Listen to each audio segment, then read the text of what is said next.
उत्तर प्रदेश के प्रयागराज में महाकुंभ की शुरुआत हो चुकी है। 13 जनवरी से शुरू हुआ यह विशाल मेला 45 दिन तक चलेगा। महाकुंभ मेले में स्नान करने के लिए दुनिया के कोने कोने से श्रद्धालु पहुंच रहे हैं। अब तक यहां 10 करोड़ से ज्यादा लोग पहुंच चुके हैं और 26 फरवरी तक 40 करोड़ लोगों के पहुंचने का अनुमान है। वैसे तो कुंभ आस्था का संगम है, जिसमें कई अखाड़ों के साधु संत डुबकी लगाते हैं, लेकिन इस बार कुंभ आस्था के साथ बिजनेस का भी संगम बनने जा रहा है। ऐसा इसलिए क्योंकि इस बार महाकुंभ में 2 लाख करोड़ रुपए का बिजनेस होने का अनुमान है। कुंभ से सरकार को भी हजारों करोड़ का राजस्व मिलने का अनुमान है। तो आइए जानते हैं कि आस्था के साथ कुंभ कैसे बिजनेस का भी संगम बन गया है।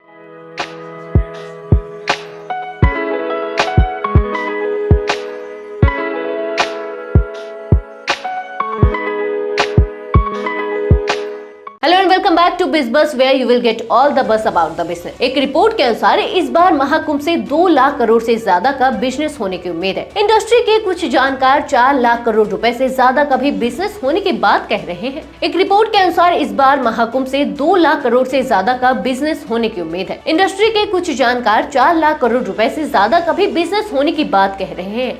इस कारण यूपी सरकार का रेवेन्यू भी काफी बढ़ सकता है। उत्तर प्रदेश सरकार को उम्मीद है कि इस आयोजन में कुल मिलाकर 40 करोड़ लोग शामिल होंगे। सरकार के मुताबिक अगर 40 करोड़ लोगों में से हर एक अगर 5,000 रुपए भी खर्च करता है तो महाकुंभ से 2 लाख करोड़ रुपए का बिजनेस हो सकता है। वहीं इंडस्ट्री का अनुमान है कि महाकुंभ में हर व्यक्ति का कम से कम खर्च 10,000 रुपए तक हो सकता है। ऐसे में 4 लाख करोड़ का बिजनेस होने का अनुमान है। इससे देश की नॉमिनल और रियल जीडीपी 1% से भी ज्यादा बढ़ सकती है। अगर महाकुंभ में 2 लाख करोड़ का कारोबार होता है तो राज्य सरकार को 25,000 करोड़ रुपए का रेवेन्यू मिल सकता है। महाकुंभ के कारण होटल और ट्रैवल इंडस्ट्री के कारोबार में भी तेजी देखने को मिली है। जानकारी के मुताबिक कुंभ मेले के कारण बुकिंग दोगुनी तेजी से हो रही है। वहीं शाही स्नान के दिनों में होटल में रूम्स की मांग 3 गुना तक बढ़ गई है। मेक माई ट्रिप के मुताबिक प्रयागराज की सर्चिंग भी 23 गुना तक बढ़ गई है। कंपनी का कहना है कि महाकुंभ की शुरुआत होने से पहले ही ट्रैवल की डिमांड में तेजी आ गई थी। उत्तर प्रदेश सरकार ने महाकुंभ के लिए 6,990 करोड़ रुपए का बजट रखा है। इसमें 549 प्रोजेक्ट का काम शुरू किया गया है। साल 2019 में लगे कुंभ के मुकाबले इस बार का बजट काफी ज्यादा है। इसमें 3,700 करोड़ रुपए की लागत वाली confederation of all India traders यानी कि CAIT का अनुमान है कि इस मेले में पैकेज्ड खाद्य पदार्थों, पानी, बिस्किट, जूस और अन्य खाद्य पदार्थों के बिजनेस से करीब 25,000 करोड़ रुपए का व्यापार होने का अनुमान है। इनमें से 5,000 करोड़ रुपए का व्यापार पूजा सामग्री, पैक खाद्य सामग्री, पानी, बिस्किट, जूस और भोजन से 20,000 करोड़ रुपए तक का व्यापार होगा। पूजा सामग्री और प्रसाद से 20,000 करोड़ रुपए का बिजनेस होने की उम्मीद है।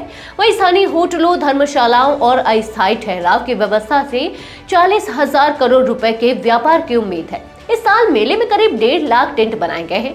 इनमें 2,200 लग्जरी टेंट और छोटे टेंट शामिल हैं। लग्जरी टेंट का किराया 18,000 से 20,000 रुपए प्रति रात है। प्रीमियम टेंट की कीमत 1 लाख रुपए तक जा सकती है। यूपी सरकार ने इन टेंट्स को प्राइवेट प्लेयर को किराए पर देने के लिए बोली प्रक्रिया शुरू की। इससे भी सरकार को बड़ी इनकम हो रही है। फूड कोर्ट और स्टॉल्स में भी भारी निवेश हुआ है।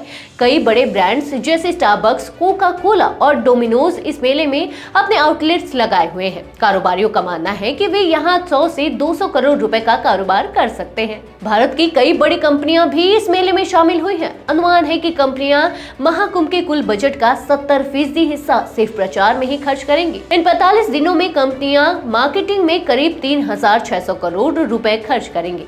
जानकारी के मुताबिक महाकुंभ में ITC, Coca Cola, Adani group, Hindustan Unilever, Dabur, Bisleri, Emami, Reliance consumer products जैसी कंपनियों ने ब्रांडिंग अधिकार खरीदे हैं। मेले में अब 100 होस्ट रजिस्ट्रेशन है।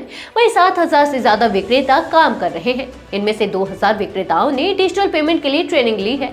इससे व्यापार और अधिक आधुनिक हो गया है। इसके अलावा पर्यटन विभाग ने 1,000 गाइडों की टीम बनाई है। फूड कोर्ट सिस्टम को बढ़ाया है। महाकुंभ मेला केवल तीर्थयात्रियों के लिए नहीं बल्कि व्यापारियों और छोटे व्यवसायों के लिए भी एक बड़ा मौका है। महाकुंभ के आयोजन के लिए बड़े इंतजाम किए गए हैं। इस साल लगभग 1,50,000 टेंट, 3,000 रसोई, 1,45,000 शौचालय और 100 से ज्यादा पार्किंग स्थल तैयार किए गए हैं। सुरक्षा व्यवस्था के लिए 40,000 से ज्यादा पुलिसकर्मी भी तैनात किए गए हैं, जिससे भीड़ को सुरक्षित रूप से प्रबंधित किया जा सके। आज के लिए बस इतना ही। मिलते हैं एक और नए इंटरेस्टिंग वीडियो के साथ। Till then good bye.